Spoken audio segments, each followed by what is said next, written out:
लुम्बिनी बौद्ध विश्वविद्यालय बौद्ध अध्ययन संकायले नेपाली बौद्ध साहित्य प्रतियोगिताको आयोजना गर्न लागेको छ।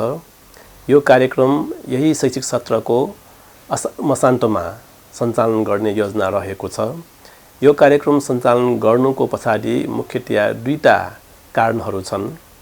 लुम्बिनी पहिलो कारण प्रत्येक नेपालीको घर घरमा बौद्ध साहित्य पुर्याउनु, बौद्ध शिक्षालाई प्रत्येक नेपालीको घर घरमा पुर्याउनु। दोस्रो लक्ष्य भनेको नेपाली बौद्ध साहित्यको पाठ्यपुस्तक र पाठ्य सामग्री तयार पार्नु। किनभने लुम्बिनी बौद्ध विश्वविद्यालय स्थापना गर्नुको मूल लक्ष्य बौद्ध शिक्षालाई लुम्बिनीको माध्यमबाट व्यापक रूपमा प्रचार प्रसार गर्नु हो। यो विश्वविद्यालयको स्थापना सन् 1998 मा भएको लुम्बिनीमा भएको बौद्ध सम्मेलनबाट, त्यो सम्मेलनमा भएको निष्कर्षको आधारमा स्थापना गरिएको थियो। त्यो सम्मेलनको निष्कर्षहरूमध्ये एउटा निष्कर्ष थियो लुम्बिनीको माध्यमबाट बौद्ध शिक्षालाई व्यापक रूपमा प्रचार प्रसार गर्नु, नेपाल एवं विश्वमै प्रचार प्रसार गर्नु। त्यसैले बौद्ध शिक्षालाई व्यापक रूपमा प्रचार प्रसार गर्नु लुम्बिनी बौद्ध विश्वविद्यालयको मूल लक्ष्य भएको कारणले र एकजना नेपालीले बौद्ध शिक्षालाई अध्ययन गर्नु आवश्यक छ, बौद्ध शिक्षालाई केही न केही भए पनि बुझ्न आवश्यक छ भन्ने हाम्रो मान्यता रहेको छ। किनकि हामी बुद्ध जन्म भएको देशमा जन्मेका नेपालीहरू, बुद्धकै नामबाट नेपाललाई विश्वमा चिनिएको छ र कोही पनि नेपाली विदेशमा जाँदाखेरि उसले बुद्धको माध्यमबाट आफ्नो परिचय दिने गर्दछन्। यसरी दिँदा त्यो व्यक्तिले बौद्ध शिक्षाको विषयमा केही पनि जानिएन, त्यस विषयमा केही पनि ज्ञान भएन भने त्यो अधुरो हुन जान्छ। त्यसैले उसले विदेशमा गएर म नेपालबाट आएको व्यक्ति हुँ, म बुद्ध जन्मेको देशबाट आएको व्यक्ति हुँ भनी आफ्नो परिचय दिने क्रममा बौद्ध शिक्षाको विषयमा पनि केही बताउन सकेमा अझ राम्रो हुन्छ भन्ने हाम्रो धारणा रहेको छ। त्यसकारण प्रत्येक नेपालीले बौद्ध शिक्षाको विषयमा केही न केही जान्नु पर्दछ भन्ने हाम्रो मान्यता हो।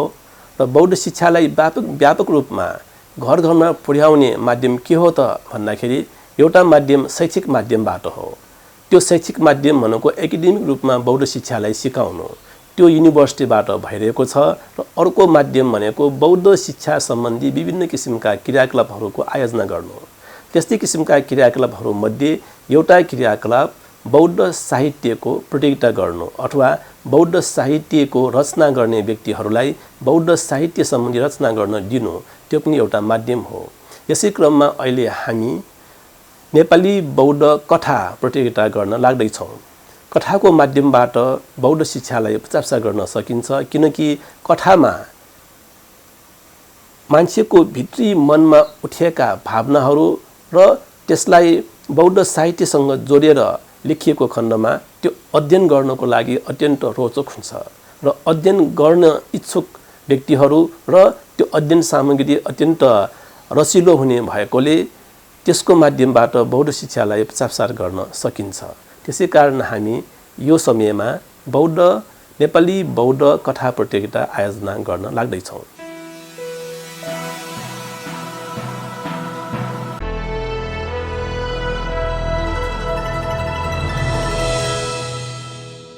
यो नेपाली बौद्ध कथा प्रतियोगितामा लुम्बिनी बौद्ध विश्वविद्यालय र लुम्बिनी बौद्ध विश्वविद्यालयबाट सम्बन्धन प्राप्त लुम्बिनी बौद्ध विश्वविद्यालय सम्बन्धित कलेजहरूका विद्यार्थीहरूले भाग लिन सक्नेछन्।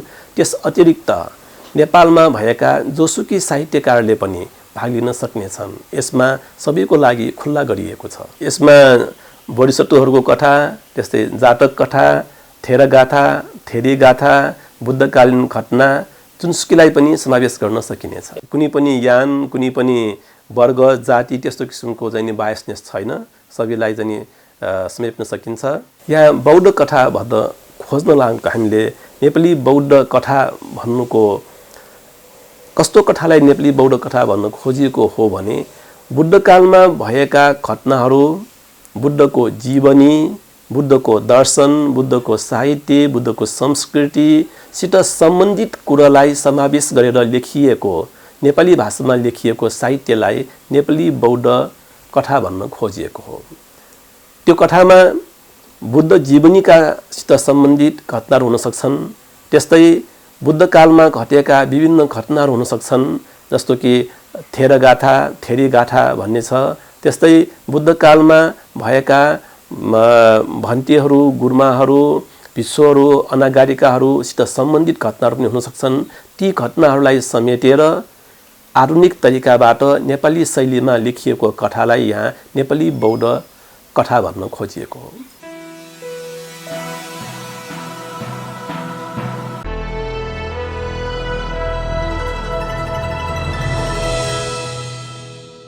यसमा भाग लिन चाहने जोसुकै नेपालीले डिजिटल माध्यमबाट पठाउन सकिनेछ। कथाको लागि 1200 देखि 1500 शब्दभित्र लेख्नु पर्नेछ। त्यसभित्र लेखिएको कथालाई डिजिटल माध्यमबाट लुम्बिनी बौद्ध विश्वविद्यालयको दिन कार्यालयमा पठाउन सकिनेछ र त्यो कहाँ पठाउने भन्ने सम्बन्धमा त्यो एड्रेस हामीले प्रकाशन गर्ने विज्ञापनमा समावेश हुनेछन्।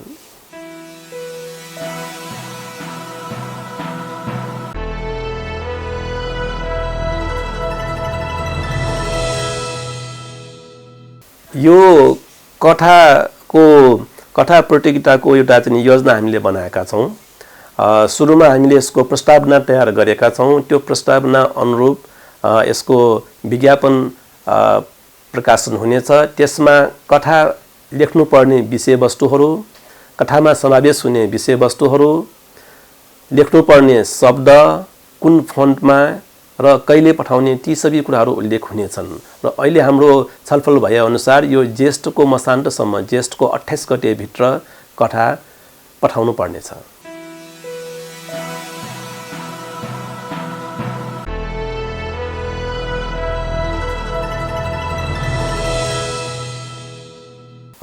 जित्नेहरूलाई पुरस्कारको व्यवस्था हामीले यसरी गरेका छौँ। विभिन्न चरणमा यो छलफल भएको छ। यो छलफल हुने क्रममा पछि अन्तमा अन्य व्यक्तिहरूबाट दिएको जुन सल्लाह सुझाव अनुसार यो प्रतियोगिता भए तापनि यसलाई फर्स्ट, सेकेन्ड, थर्ड, फोर्थ नराखिकन 2 चरणमा मात्रै विभाजन गरेर एउटा उत्कृष्ट कथाहरूको रूपमा 5 जनालाई पुरस्कार दिने र अरूलाई सान्त्वना। यसो हुँदाखेरि कथा लेख्नेहरूमा म तल परे, म माथि परे भन्ने नहोस्, सबैलाई समान रूपमै एउटा प्रोत्साहन होस् भन्ने उद्देश्य सहित मात्रै 2 चरण विभाजन गर्ने र एउटा चरणमा उत्कृष्ट कथाहरू र अरूलाई सान्त्वना।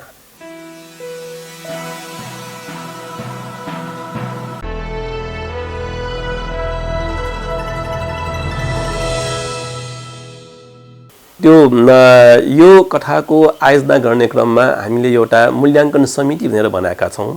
त्यो मूल्याङ्कन समितिबाट छानिएका कथाहरू सबै प्रकाशन हुनेछन् र त्यो मूल्याङ्कन समितिबाटै उत्कृष्ट र सान्त्वनाको रूपमा उनीहरूले छान्नेछन् र ती सबै कथाहरू पुस्तकको रूपमा प्रकाशन हुनेछन्। र अघि मैले उद्देश्यको क्रममा भन्ने क्रममा मैले छुट्याएँ।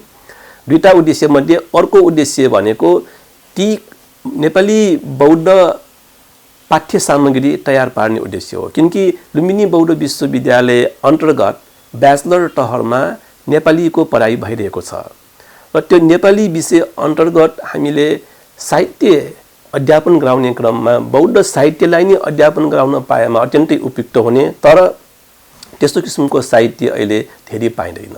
त्यसैले त्यो साहित्यलाई परिपूर्ति गर्ने लक्ष्यसहित यो साहित्य प्रतियोगिताको आयोजना गर्न लागि हो र यो साहित्यमा छानिएका जुन कथाहरू छन् पछि ती कथाहरूलाई हामी पाठ्य पुस्तकको रूपमा पनि त्यसलाई चाहिँ प्रयोगमा ल्याउनेछौँ र ती कथाहरू ब्याचलर तहमा अध्ययन गर्ने विद्यार्थीहरूको लागि एउटा सन्दर्भ सामग्रीको रूपमा तयार हुनेछन्।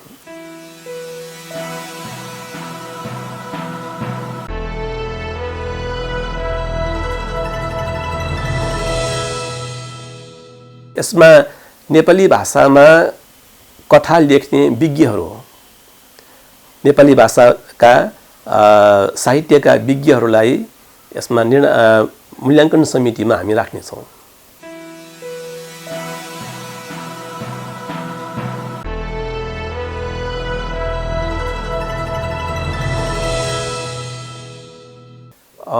हामीले योभन्दा अगाडि एउटा नेपाल भाषाबाट यस्तै किसिमको कथा प्रतियोगिता आयोजना गऱ्यौँ। त्यो कार्यक्रम यो बौद्ध अध्ययन संकाय र मिसा साहित्यकार मुनाको सहकार्यमा भएको थियो। त्यो बेला जम्मा 29 वटा कथाहरू आएका थिए र ती 29 कथामध्ये प्रकाशनको लागि उपयुक्त 20 वटा कथाहरू छानिएको थियो र ती कथाहरूलाई सङ्ग्रह गरी बौद्ध कथा सङ्ग्रह भनेर हामीले प्रकाशन गऱ्यौँ। र त्यसमा अत्यन्तै राम्रा राम्रा कथाहरू प्रकाशन भएको छ। जस्तो उदाहरणको लागि एकजना जेलमा परेको व्यक्ति कसरी मुक्त भयो त भन्ने सन्दर्भमा जेलमा पढ्दा जेलमा भइरहेको बेलामा उसले बौद्ध अभ्यास गर्न थाले, ध्यानको अभ्यास गर्न थाले र त्यो देखेर उसको जुन मनमा आएको परिवर्तन छ त्यो परिवर्तनको कारण त्यहाँका मानिसहरू छक्क परेर उनीहरूले उसलाई उसको जुन जेलमा बस्नुपर्ने जुन समय हो त्यसलाई चाहिँ कम गरिदियो र ऊ चाँडी निस्के र पछि ऊ परिवर्तन भए। र त्यस्तै एकजना व्यक्तिले दानको बुद्ध धर्ममा दानको ठुलो स्थान छ। दानमा यो भौतिक दान, त्यस्तै धर्मदान, अभयदान भन्ने गरिन्छ। त्यो दानमध्ये भौतिक दानमध्ये एकजना व्यक्तिले आफ्नै किडनी दान गरेर अर्को व्यक्तिलाई बचाएको कथालाई त्यहाँ चाहिँ नि कथाको रूपमा प्रस्तुत गरिएको छ, जुन कथा पढ्दाखेरि अत्यन्तै रोचक छ। त्यहाँ दान कस्तो हो त भन्ने कुरा त्यहाँ देखिएको छ। त्यसैले यो बौद्ध शिक्षाभित्रको कुरालाई कथाको माध्यमबाट प्रस्तुत गर्दाखेरि अत्यन्तै रोचक हुने देखिएको छ। र साथै अध्ययन गर्नेहरूले पनि त्यो शिक्षालाई आफूले ग्रहण गर्न सकिने माध्यम बनेको हुनाले यो कथा प्रतियोगिता, साहित्य प्रतियोगिता गर्नु अत्यन्तै एउटा राम्रो माध्यम जस्तो मलाई लागेको छ।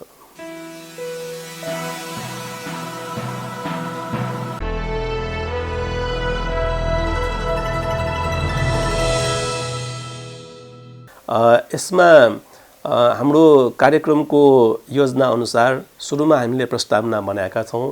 त्यसपछि यो कार्यक्रम आयोजनाको एउटा समिति बन्नेछ। त्यो समितिमा साहित्यसित सम्बन्धित व्यक्तित्वहरू, त्यस्तै अन्य क्षेत्रका व्यक्तित्वहरू र दिन कार्यालय समावेश हुनेछ। त्यसको एउटा समिति बन्नेछ र त्यो समितिले कुन व्यक्तिले के काम गर्ने भनेर हामीले छुट्याउनेछौँ। त्यस्तै कथा कस्तो हुनुपर्छ, के हुनुपर्छ, कथामा हुनुपर्ने तत्त्वहरू के हुन्, तिनीहरू सबै त्यो समितिबाट हामीले चाहिँ छुट्याउनेछौँ।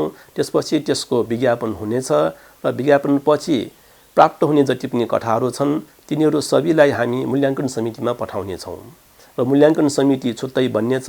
र त्यो मूल्याङ्कन समितिमा मूल्याङ्कन गर्दाखेरि त्यो कथा कसको हो, कसले लेखेको हो, कसबाट आएको हो, कसैलाई थाहा हुँदैन। मूल्याङ्कन समितिलाई मात्रै त्यहाँ कथा प्राप्त हुनेछ र त्यो कथाको आधारमा उनीहरूले मूल्याङ्कन गर्नेछन् र मूल्याङ्कन गरेर त्यसमा एउटा विशिष्ट तहको, एउटा उत्कृष्ट तहको र अर्को सान्त्वनाको रूपमा छुट्याउनेछन्। र त्यसपछि त्यो मूल्याङ्कन समितिबाट आएका कथाहरूलाई कसकसो व्यक्ति हो त्यो फेरि पछि चाहिँ हामी छुट्याउनेछौँ, जुन कोडिङ नम्बर दिएर हामीले त्यो गर्नेछौँ। अनि त्यो आएका जति पनि कथाहरू छन् ती सबै कथाहरू र प्रकाशनको लागि उपयुक्त ठानेका कथाहरू सबैलाई पुस्तकको रूपमा प्रकाशन गर्नेछौँ र पछि त्यो लुम्बिनी बौद्ध विश्वविद्यालयबाट पुस्तकको रूपमा प्रकाशन हुनेछ र त्यो कथाहरू सबै, कथाका जुन पुस्तकहरू तिनीहरू सबै कार्यक्रम जुन पुरस्कार वितरण कार्यक्रममा विमोचन हामी गर्नेछौँ।